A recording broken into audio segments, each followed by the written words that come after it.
Bueno, pues buenas tardes, buenos días o buenas noches, no sé, para los que nos están viendo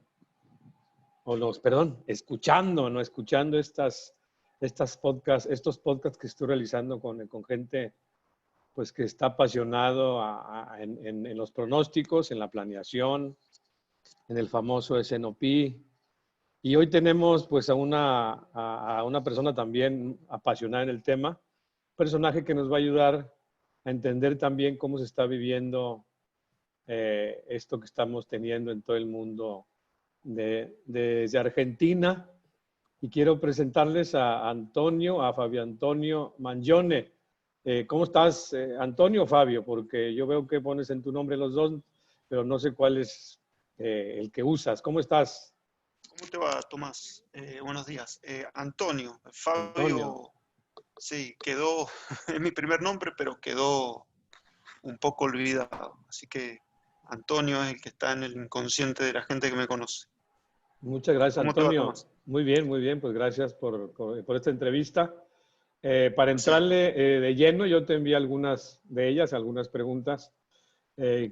Recuerda que es pues, un poco es una charla entre tú y yo, y más bien que nos cuentes cómo, en principio, qué haces tú en Argentina, cuál es tu profesión. Cuéntanos un poco de tu currículum y lo que puse, ¿no? ¿Qué es lo que más o qué es lo que te apasiona hacer en tu vida normal, en tu vida particular, no tanto en el trabajo, ¿no?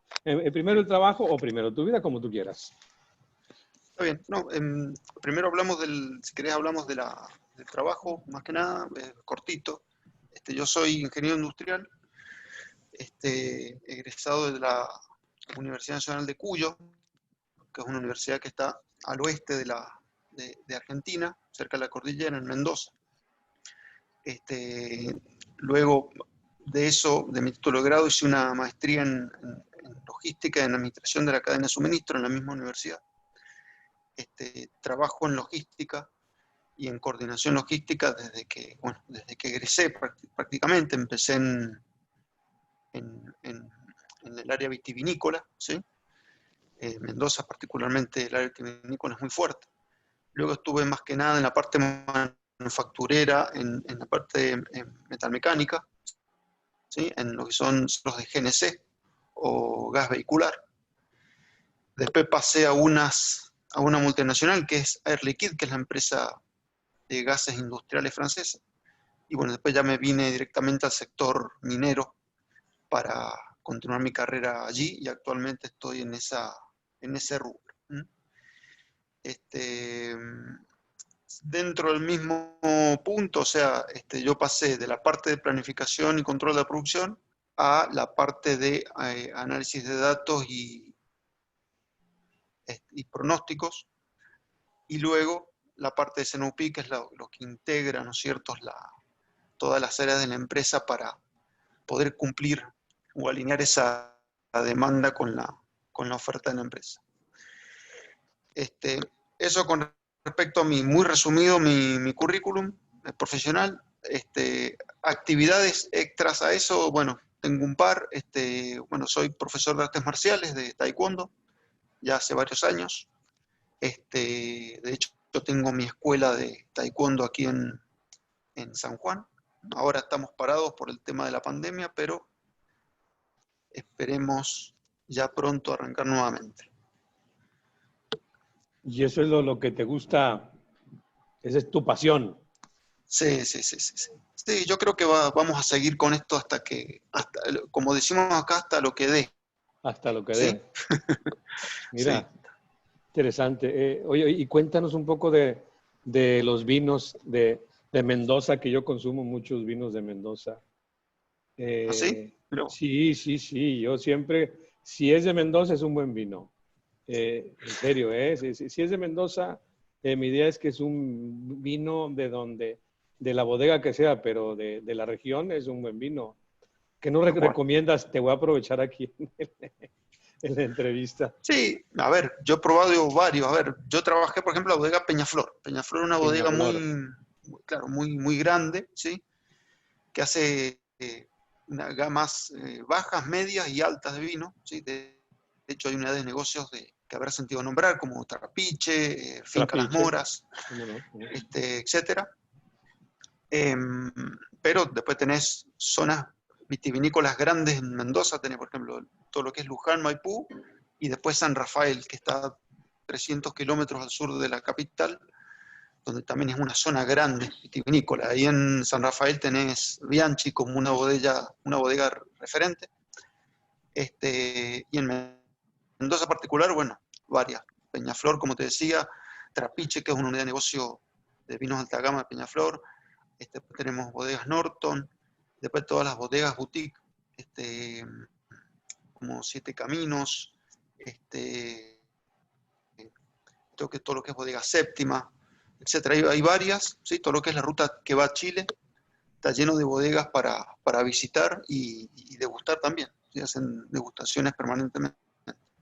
Oye, qué interesante. ¿Y tomas vino tú? ¿Mucho? No, Sí, poco. tomamos. Sí, Sí, no, es un hábito en la noche ahí, media copita, es como que un hábito bastante arraigado.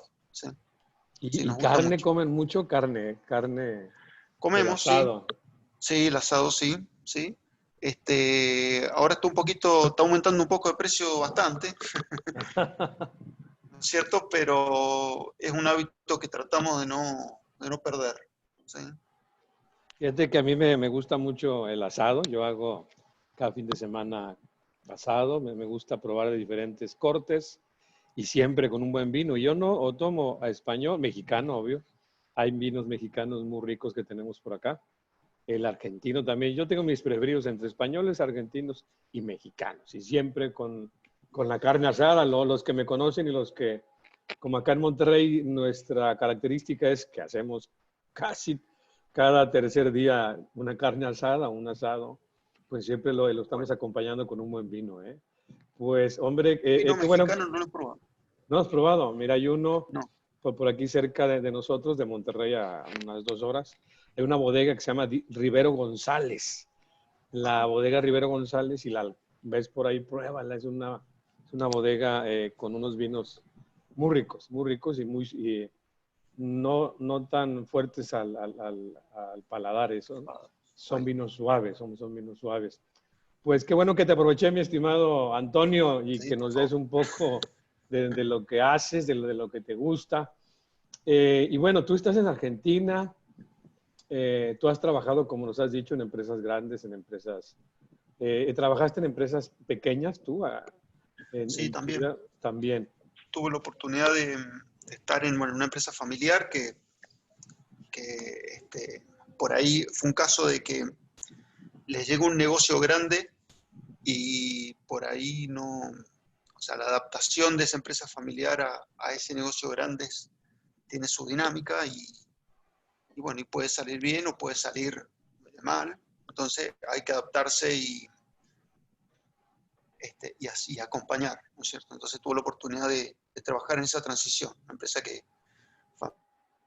familiar de no más de 50 empleados que ganó una licitación particularmente minera y bueno, tuvo que adaptar su negocio a estos estándares y por supuesto apoyar por ahí la cultura organizacional de una empresa familiar que está haciendo ese cambio mental, ¿no es cierto? Y organizacional es todo un desafío en sí mismo, ¿sí? Porque uno como que se transforma también en psicólogo de la empresa, ¿no es cierto? Entonces, eso fue una experiencia particularmente que me marcó. Y otra empresa que por ahí estaba en su apogeo, por ahí sus productos tenían ciclos de vida bastante cortos y me tocó también adaptar esos nuevos productos que se generaban o esas nuevas iniciativas acompañado del ciclo de vida o del ciclo de la demanda. Entonces, trabajamos muy de cerca con la parte de investigación y desarrollo y demás para poder acompañar esa evolución. ¿Sí? También es una actividad que me marcó mucho porque, más allá que mi formación es desde el punto de vista de ingeniería, trabajamos también con la parte de desarrollo de productos y de entender el consumidor, etc. Entonces, como que marcó también una impronta, ¿no es cierto?, en mi carrera. ¿Y cómo ves la situación con estas micros, pequeñas y medianas en la región donde vives o en general en Argentina? ¿Qué es lo que ves? ¿Qué es lo que vives? Cuéntanos un poco para que los que nos están escuchando pues Sí, sepan, aunque lo vemos en los medios, siempre es sí, bueno escuchar a alguien que lo vive, ¿no? claro. A ver, acá las empresas chicas están, o sea, o que no tienen por ahí una espalda suficiente como para soportar el negocio. Bueno, como en todos lados están bastante complicados, eso hay que sumarle la situación de Argentina, que es muy particular también desde el punto de vista económico. Entonces, como que o sea, ya veníamos mal económicamente y se suma esto de la pandemia que inmediatamente se suspenden ventas, inmediatamente se suspenden actividades. Entonces, como que es agregar otro problema más y otro problema grave más, aparte del problema grave que teníamos económico, a la situación actual. Entonces, bueno, existen pujas por ahí de empresarios para poder tener una mejor, o sea, acceder a la posibilidad de no pagar impuestos, acceder a la posibilidad de que parte de los sueldos de los trabajadores de las empresas los pague el Estado. Situaciones paliativas, ¿sí?, hasta poder salir de la pandemia, ¿sí? Por supuesto, el gobierno tiene que estar muy al lado para ir acompañando la apertura de la economía, ¿sí? Porque por ahí si se olvida la economía, enfocándose solamente en la parte de salud, que por supuesto es lo principal, ¿sí?, queda olvidado una parte fundamental y cuando se termine la pandemia, vamos a estar vamos a estar mucho peor de lo que estamos ahora, ¿sí? Pero bueno, las empresas chicas, como te decía, están bastante complicadas. Acá lo que es la parte gastronómica, bueno, está muy, muy mal, ¿sí? Se ha soportado por la parte de los deliveries, todo lo que son deliveries. Lo que es bueno, los gimnasios están parados totalmente. La parte manufacturera está trabajando, particularmente en la empresa donde yo trabajo, mucho de la producción, la mayoría de la producción va al vecino país, Chile. Entonces, y Chile no ha parado particularmente las actividades, entonces como que seguimos con una buena actividad. Pero el impacto en Argentina, lo que es la parte siderúrgica, la parte de tratamiento de agua, donde van nuestros productos, estuvo bastante complicado y bajaron los consumos enormemente. Ahora, muchas empresas en el mundo, particularmente en el mundo, no nada más en nuestros países, piensan que esto pasando, nosotros regresaremos a la antigua, vamos a llamarla así, a la antigua normalidad. Piensan que van a llegar a tener lo mismo, que además algunas piensan y ni quieren cambiar, pero otras por el contrario están reinventándose, están reacomodándose, están viendo nuevos negocios. ¿Qué está pasando o qué es lo que ves tú en tu alrededor? En las empresas de tus amigos, con quien conoces. Sí, ¿Cómo lo ves tú? sí, a ver, el tema de reinventarse es fundamental. Yo no creo que volvamos a la misma rutina de trabajo o de clientes o de oportunidades que supuestamente consideramos tener antes de la pandemia, ¿sí? Esta situación pone en la mente de los ejecutivos cómo seguir, cómo bajar costos, cómo adaptar la situación. Por ahí lo obliga a pensar, por ejemplo, antes no tenía el tiempo, bueno, ahora se ha tenido que obligar a tener el tiempo para ver qué oportunidades hay, si antes lo hacía de una forma, cómo hacerla de otra, ¿sí? Entonces yo veo eso, ¿sí? Yo de hecho he estado en varios webinars de todo lo que es la transformación digital, ¿sí? Y hay empresas que han llegado a la conclusión de que, bueno, el trabajo, o sea, toda la actividad, lo que es home office o la oficina en casa no es un problema, es una oportunidad, siendo que en la Argentina siempre fue mal visto. Todo lo que son las oportunidades que permitan bajar costos, va a ser fundamental. De hecho, por ejemplo, mi esposa que trabaja en el área de seguros, ¿sí? Ha tenido también impactos por la pandemia, ¿sí? Porque por ahí una empresa o una actividad, ¿sí? Que no estaba como un seguro, como una enfermedad profesional, bueno, ahora se evalúa colocarlo como una enfermedad profesional, el tema del COVID-19. Entonces, vos fíjate cómo todo esto hace que particularmente las empresas empiezan a pensar de otra forma. ¿Y ese pensamiento, tú crees que sea momentáneo o realmente estén tratando de, o dentro de 3, 4 meses veremos otro mundo? ¿Tú cómo lo ves? No, yo creo que vino, a ver, mucho de esto vino para quedarse, este cambio de pensamiento. Y a medida que pasa el tiempo, y uno va tomando hábitos nuevos, digo uno por, llámese el empresario, el consultor, el alumno de una clase, etc. Va tomando hábitos nuevos y bueno, y se van arraigando. Entonces, yo creo que, o sea, igual no va a ser a lo que fue antes de la pandemia. ¿Sí? Van a haber cambios importantes, bueno, estructurales, mentales y de la sociedad. Ahora, ¿cómo ves en el tema? Tú lo dijiste al principio, las empresas pequeñas, pues algunas están tratando de, pues, de prácticamente sobrevivir, sobre todo aprovechando la parte de la gastronomía, la alimentación, el delivery. Sí. Pero hay algunas que no tienen una espalda o no tienen un respaldo para sobrevivir y no les queda a lo mejor más tiempo, ¿no? Algunos otros sí se han reinventado, han cambiado, han aprovechado lo que pueden, pero hay algunas grandes que la están pasando muy mal. Hay algunas Sí. grandes que como me dijo una persona en una entrevista, dice antes lo que no teníamos era empleo. Lo que va a pasar ahora es que no va a haber empresas que generen empleo. Ahora vamos a tener un problema más grave. ¿Cómo ves en la parte de la gran empresa? ¿Cuál es tu perspectiva o qué Sí, has a visto? ver, mira, particularmente, a ver, acá en Argentina no solamente, como decía recién, no está el tema de la pandemia, sino el tema económico. ¿Sí? No quiero por ahí politizar el tema, pero, por ejemplo, la situación de Argentina, donde por ahí empresas venían a invertir permanentemente y donde hoy lo ven como una restricción, no, o sea, invertir aquí en la Argentina por todos los problemas que hay, por los altos impuestos que pagan para producir acá en la Argentina y demás, ¿sí? Yo creo que acá en Argentina principalmente es el problema, más allá del tema de la pandemia, ¿sí? Que eso agrava la situación.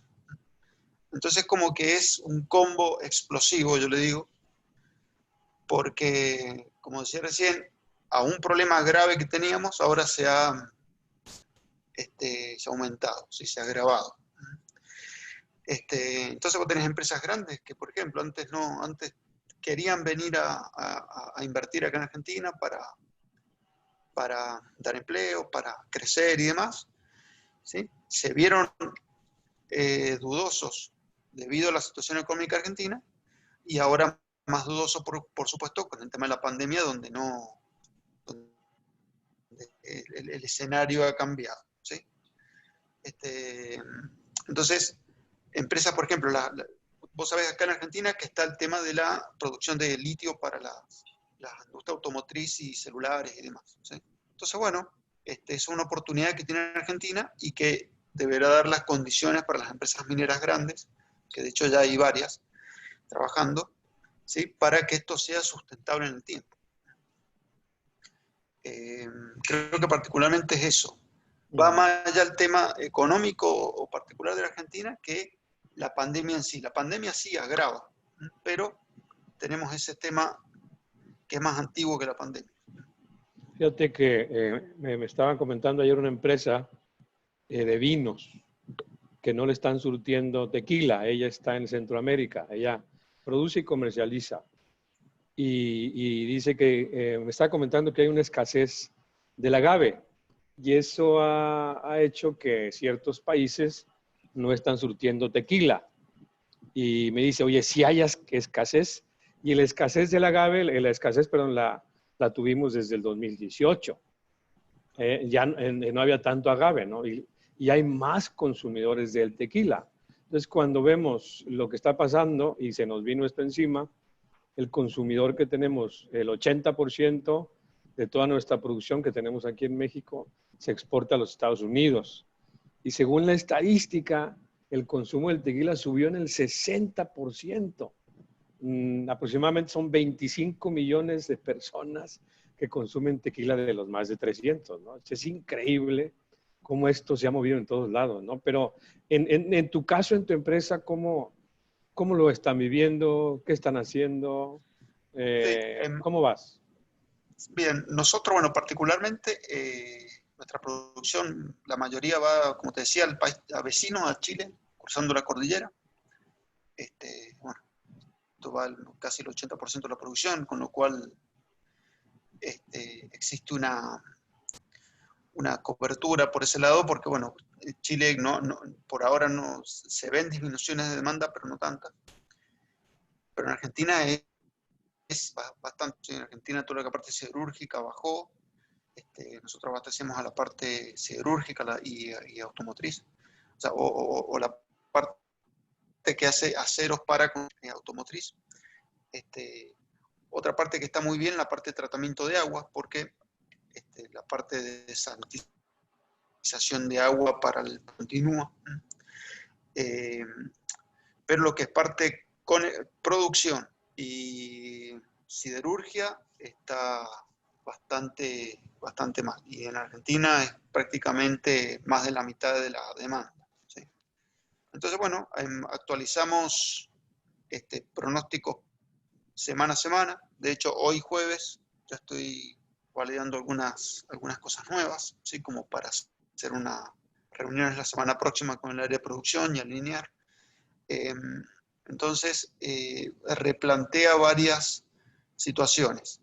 Más que nada porque el impacto está dentro de producción en los hornos. ¿Sí? O sea, es que la cal, donde particularmente el producto que se produce es la cal, se hace a través de un proceso de calcinación. Entonces, por ahí parar hornos y arrancar hornos es muy costoso comparado con producirlos y estoquearlos.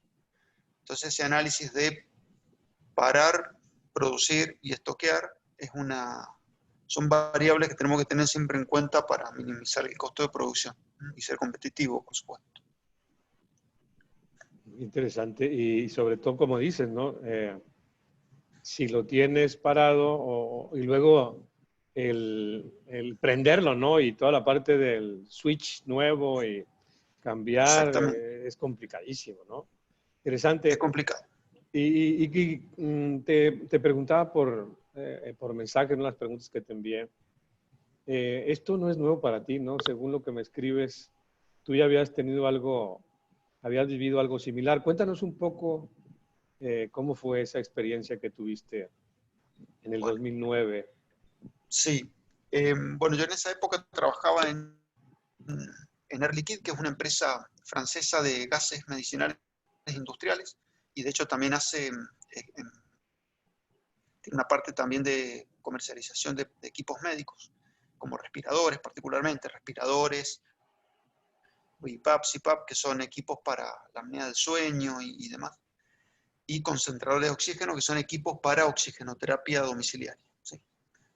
Entonces, bueno, yo estaba a cargo era responsable de distribución del área de comprimidos en toda esta parte oeste de la Argentina, ¿sí?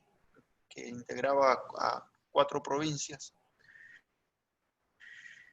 Y se nos vino lo que fue la gripe H1N1, ¿sí? Que, por supuesto, en esa época no existían WhatsApp ni la velocidad de información que tenemos hoy en día. Entonces, por ahí no había tanta locura en los medios de comunicación, de información, pero trabajamos directamente con los hospitales o sanatorios, ¿sí? Particularmente, bueno, habían hospitales pediátricos, uno de los más grandes, que es el Hospital Noti en Mendoza, que íbamos entre 2 o 3 veces por día a hacer recambio de los de los tubos de oxígeno, ¿sí? Entonces, esto nos obligó a hacer todo un protocolo, por supuesto, de desinfección de los tubos, porque esos equipos estaban, o esos cilindros estaban dentro del hospital y iban y venían a la planta. Entonces, bueno, se activó rápidamente el protocolo, se activó el procedimiento que tenía que hacer el chofer o el conductor del camión para cargar y descargar los cilindros del camión. Y nos obligó también a repensar o a considerar oportunidades porque el aumento de demanda, ¿sí? Si vos te imaginas, los cilindros, esto es como una botella que se vacía y se llena nuevamente, ¿sí? Entonces vos la demanda es una sola, pero tu capacidad de producción o de abastecimiento va a estar dado por el número de botellas y la velocidad con la cual vos podés llenar esas botellas. Entonces, había que hacer un balance ahí entre cuántos cilindros le dábamos a los clientes para que puedan estar tranquilos, a los clientes, llámense los hospitales sanatorios, versus cuántos cilindros teníamos que tener en la planta para llenarlos al menor costo posible, ¿sí? Entonces este balance particular que se generó, ¿sí? Nos tuvimos que poner creativos para ver cómo maximizábamos, ¿no es cierto?, los cilindros en el cliente sin deteriorar la producción en la planta. La producción en la planta está particularmente porque se hacen rampas de llenado de tubos, ¿sí? Y no es lo mismo, si hacemos una cuenta rápida, no es lo mismo, por ejemplo, una rampa de 20 tubos, ¿sí?, que una rampa de 8, ¿sí? El costo de llenado por tubo va a ser mayor en una rampa de menor cantidad de tubos. Entonces, como decía recién, este balance nos obligó a repensar, ¿sí? Entonces, desde el área comercial salieron opciones de aumentar, ¿sí?, ¿no es cierto?, la cantidad de pabellones o sectores que se alimentaban del tanque principal de oxígeno que tenía el hospital, ¿sí? Porque, a ver, habían dos tipos de abastecimiento, tubos de oxígeno y el tanque.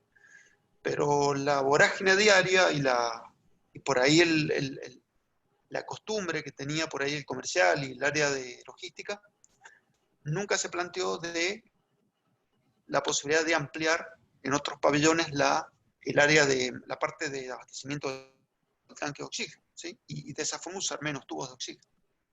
Entonces, bueno, esta situación de crisis nos obligó a repensar esa parte, ¿sí? Entonces, a partir de ahí salió un negocio bastante bueno, ¿sí? O sea, no solamente esta crisis nos dio la posibilidad de hacernos de envases para atender a otros clientes, sino que salió un negocio particular, se vendió una instalación completa al hospital, etc. Entonces, esto es un ejemplo de cómo estas situaciones de crisis nos obligan a repensar y a ver en cómo estamos para estar mejores. Interesante, interesante porque no lo había visto.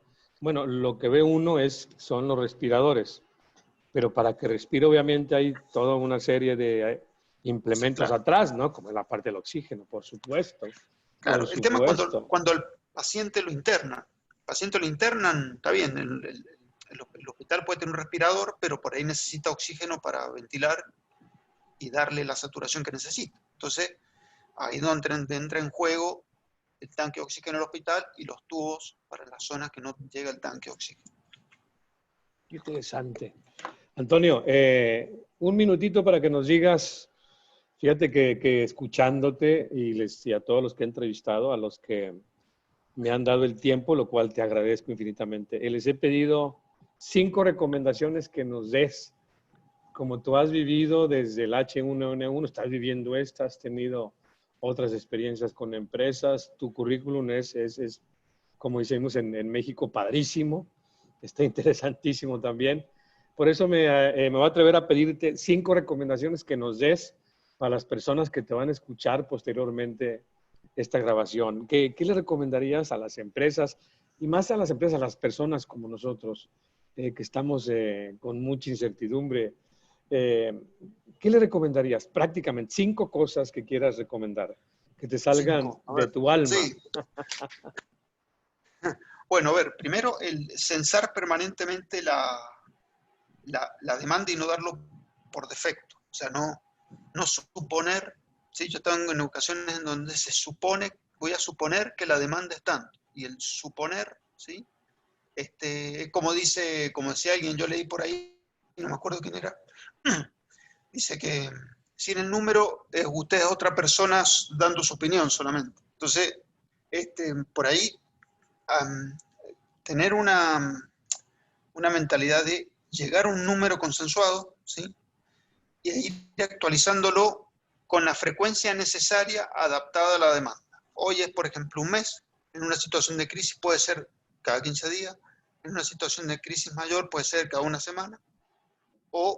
Entonces yo voy variando la frecuencia de esa actualización en función de la crisis en la cual yo esté, ¿sí? Pero siempre llegar a un número, ¿sí? Porque por ahí el número consensuado, cuando es supuesto y no es realmente consensuado, entonces cuando empiezan los problemas, ¿sí? Eso desde el punto de vista de la demanda. Desde el punto de vista de la oferta, el área de producción debería tener siempre un plan B, por más mínimo que sea, para suponer algún escenario desfavorable, ¿sí? Entonces, por ejemplo, ¿está todo bien? Listo, bueno, ¿hay un plan B? No, no hay. Bueno, hay un problema si no hay un plan B. Ok. Entonces, esto del estar todo bien y que sea todo el paraíso, pero yo tengo que ponerme siempre en situación de que las cosas no van a estar como uno piensa, ¿sí? Y de nuevo, revisarlo con la frecuencia necesaria. Yo estoy en un periodo de que no hay crisis, bueno, lo reviso mensual o semestral. Yo estoy en un periodo donde la crisis puede llegar a ser peor, bueno, lo reviso cada 15 días, cada una semana, ¿sí? Entonces, de esta forma, yo voy teniendo un hábito de trabajo o una estructura de trabajo, donde desde el CEO hasta la gente de producción o a cualquier supervisor ya entra en su mente y su forma de trabajo, ¿sí? Esa es la primera, se me ha ido un poco. Muy Un bien, poco muy bien. también, escuchar siempre, o sea, ir a buscar el dato del cliente o tener un referente del cliente, es algo que yo he aprendido y por ahí los que me escuchan pueden llegar a coincidir o no, pero por ahí es preferible tener un referente del cliente adentro de la empresa y no la gente que por defecto o por oficialidad son la cara visible de la empresa hacia afuera. Voy a explicar de nuevo. Por ahí, por ejemplo, el área de compras, es la persona que me hace el pedido, ¿sí? Pero yo cuando hablo con el supervisor de mi cliente, que es el que está realmente en el consumo y es el que está realmente en la línea de producción, ¿sí? Tiene otra información que nunca llega a esa área de compras. Entonces, yo voy a tratar siempre lo posible y con respeto tener ambas informaciones, la del comprador y la de la persona que está dentro de la línea, ¿sí? Porque uno nunca sabe qué información llega al área de compras porque no conoce la interna de la empresa cliente, ¿sí? Entonces, de esa forma ya empieza a trabajar colaborativamente toda la cadena, ¿sí? No solamente la empresa como proveedora de un producto, sino el cliente como facilitador de la información en tiempo real prácticamente. Y por supuesto, nuevamente con el tema de la frecuencia, actualizarlo según la criticidad, ¿sí? Otra recomendación particular, en lo que es la parte logística, el tema de la revisión de los stocks o de los inventarios, es fundamental también. Yo ahí vi en uno de tus seminarios el tema del análisis ABC, X y Z, que ya lo implementamos en nuestra empresa. Muy bien, muy para bien. la parte de productos terminados. Y bueno, empiezan a salir empezamos a ver ojos abiertos por todos lados, ¿no es cierto?, de cómo antes no se veía esa situación. Entonces, bueno, obliga a repensar cuál es la cartera de productos y cuáles las oportunidades de recortar cartera de producto o ir hacia adelante y decir, bueno, estos productos donde la demanda es bastante irregular, ¿cómo puedo potenciarlo? ¿Cómo puedo ayudar al cliente para que pueda consumir más regularmente? ¿Sí? Eso también es otro análisis muy bueno que a mí particularmente me sirvió. Bueno, particularmente lo saqué de tu seminario, Tomás. Muy bien. Te faltan 2. Me faltan 2. Ya estamos... Dale, dale. Es que No, son sí, muy va a salir. interesantes, muy interesantes. Hablamos de Va a censar, salir. es una recomendación fabulosa. La otra es siempre tener un consenso, ¿no? Sí. También del cliente, del comprador y lo de la clasificación. Muy bien. Muy Sí. bien. Particularmente, otra recomendación, déjame pensar, es cómo puedo hacer, y esto ya va un poco más para los comerciales. Por ejemplo, yo tengo un cliente que consume un producto que lo conozco, lo consume de una determinada forma, ¿sí? Y si yo veo el consumo que he tenido en los últimos años, ha sido bastante regular, ha sido bastante bueno, ¿sí? Bastante Estable. sí, bastante estable, exactamente, esa es la palabra. Bueno, ¿qué posibilidades hay de colocar otro producto que le minimice el costo al cliente? ¿Sí? Eso, por supuesto que el área comercial lo hace, lo puede hacer, ¿sí? Pero lo va a hacer siempre y cuando esté necesitado de aplicar esa oportunidad. Pero no lo va a hacer sistemáticamente, me parece. Entonces, yo debería tener toda la lista de los clientes principales que yo tengo y ver dónde puedo aplicar ese pensamiento o esa forma de trabajar para esos clientes. Tomemos los 10 principales o los 20 principales, ¿sí? Particularmente, yo voy a contar una anécdota. En lo que fue cuando estuve en Early Kids, salían oportunidades de este tipo, donde, por ejemplo, había un área donde investigaba una aplicación química de un determinado gas, por ejemplo, argón, nitrógeno, oxígeno, dióxido de carbono, y veía qué aplicación se le podía hacer en forma sistemática y a qué cliente se lo aplicaría, ¿sí? Entonces, de esa forma, el área comercial trabajaba con la parte de investigación y desarrollo en forma permanente y en forma estructurada. Estructurada quiero decir que tenían reuniones mensuales, hacían seguimiento de los proyectos, el área comercial traía una lista de cuáles son los clientes que les puede llegar a interesar, ¿sí? Entonces, esto motivaba a la empresa a ir mejorando permanentemente o renovando permanentemente no solo su cartera de clientes, sino la cartera de productos. Y de ahí salían los nuevos productos, ¿sí? Que son tan difíciles de pronosticar, pero que son necesarios para ir amando, ¿no es cierto? Muy bien. Interesante esa, ¿eh? Interesante. Y la última que nos tienes, mi estimado Antonio. Y me queda una. A ver, Con esta cerramos, mi estimado Antonio. sí. A ver, yo creo que está del lado, se me acaba de venir a la mente, el tema de la conexión entre la parte de planificación y control de la producción, que por ahí en las empresas chicas no está tan arraigado, pero sí en las empresas grandes, con el plan estratégico, ¿sí? Por ahí existe esa desconexión, ¿sí? Donde, bueno, nunca llega a ciencia cierta cómo se conecta. Entonces, bueno, sabemos los que estamos en esto que un proceso SNOP, no formalmente, sino el inicio de un proceso SNOP donde hay una planificación de la demanda y hay una inminente alineación con producción, ¿sí? Ya empieza a dar una mejor visión de esta conexión.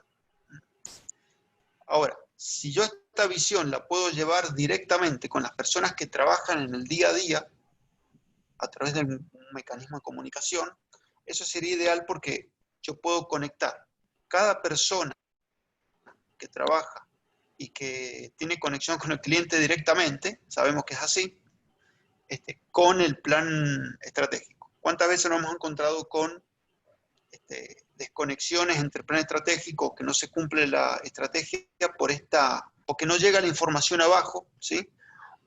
Y porque lo que se hace en las áreas más operativas, ¿sí? No condicen con la estrategia. Entonces, nuevamente, tener un sistema medianamente estructurado, que puede ser un sistema SNOP formal o el principio.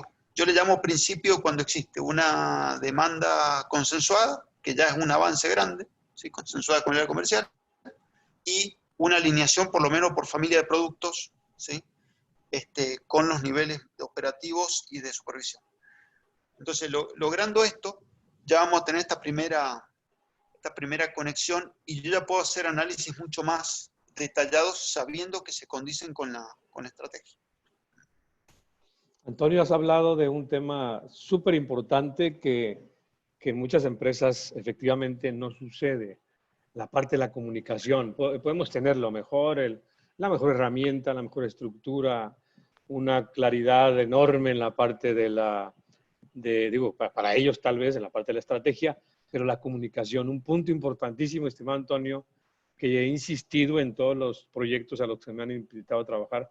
Esa es la base de cualquier proyecto que iniciemos, de planeación de demanda, de SNOP, la comunicación.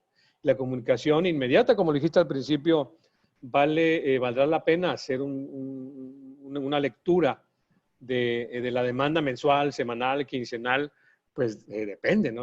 Depende de lo que estamos viviendo. Ha cerrado, mi estimado Antonio, con un mensaje importantísimo para todos los que nos van a escuchar. Mejorar nuestros procesos de comunicación es fundamental. ¿Cómo nos llevamos no con el fácil. resto? No, claro que no.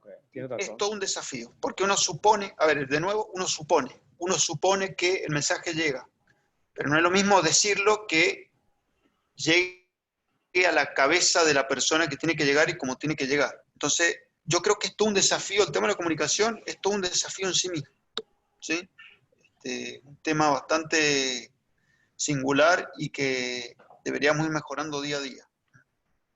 Y un comentario final. ¿Tú crees de creer, porque todos podemos creer, ¿no? ¿Crees que esto ha mejorado o mejorará la parte de la comunicación? ¿Has tenido más reuniones que antes? Bueno, obvio, porque no hay de otra, pero ¿sientes una mejora en la comunicación, al menos en tu empresa?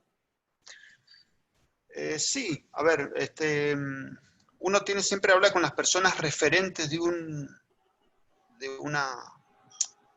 de determinados sectores, ¿sí? Cuando vos tenés un sistema SNOP, hablemos de SNOP ya implementado o medianamente implementado, ya van abriendo referentes, ¿sí?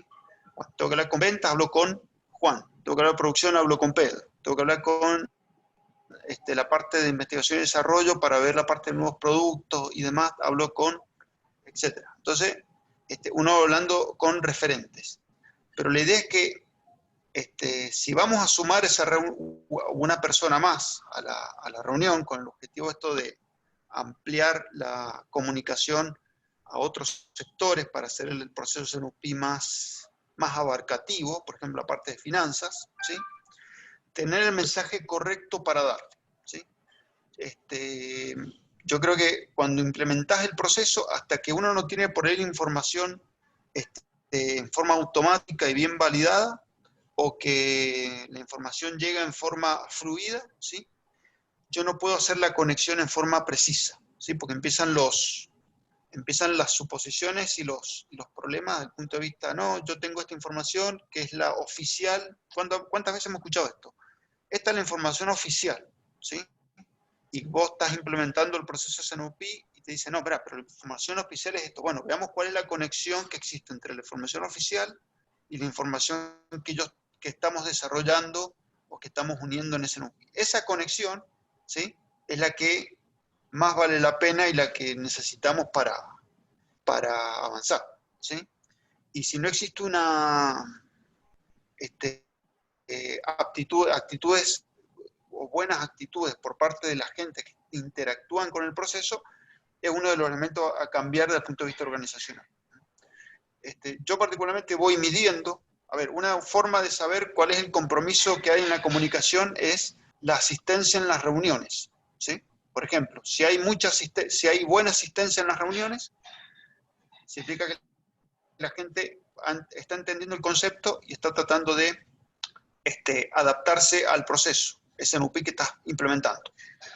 Si la asistencia a las reuniones o las, vamos a llamarlas excusas para no ir a las reuniones, empiezan a ser mayores, existe que por ahí, es el tema de que no existe por ahí el mensaje adecuado, no se está dando bien, y hay que hacer un cambio para hacerlo llegar de otra forma.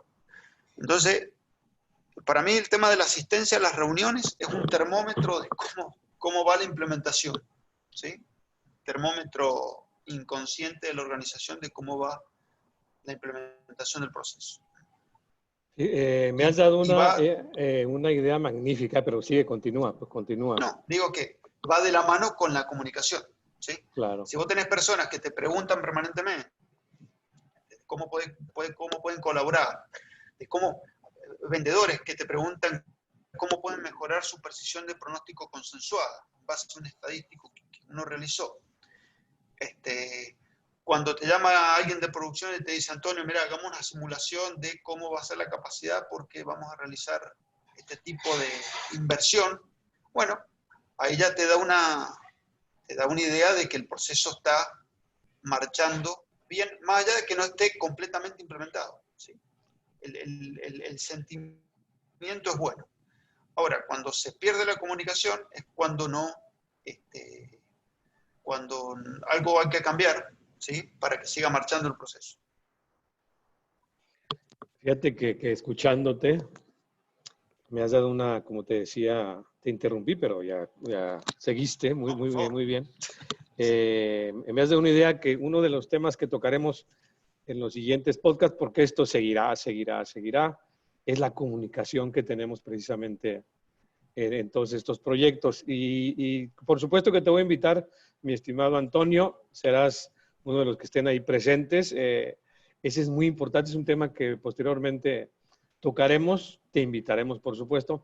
También otro de los que entrevisté, que le gusta mucho, saliéndome un poquito del tema, el asado, me dice, vamos a hacer una tertulia, un podcast de todos los asados que se hacen en nuestros países, y también lo vamos a hacer. Este hombre tiene un concepto social muy interesante, la carne asada.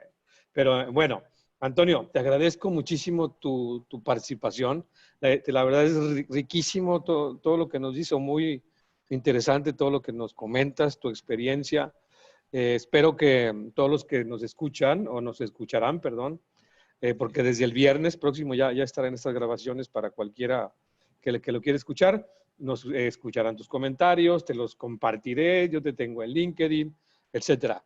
No me despido de ti, más bien agradecerte el tiempo que me has dedicado y seguimos en contacto. Seguimos en contacto. Al contrario, y te mando un fuerte abrazo hasta la Argentina. Bueno, un saludo. Un saludo y esperemos que nos veamos pronto y por supuesto que voy hasta Mendoza, por supuesto. Te esperamos. Que estés muy bien. Un saludo a la familia. Dale. Chau, chau. Chao, muchas gracias. Adiós.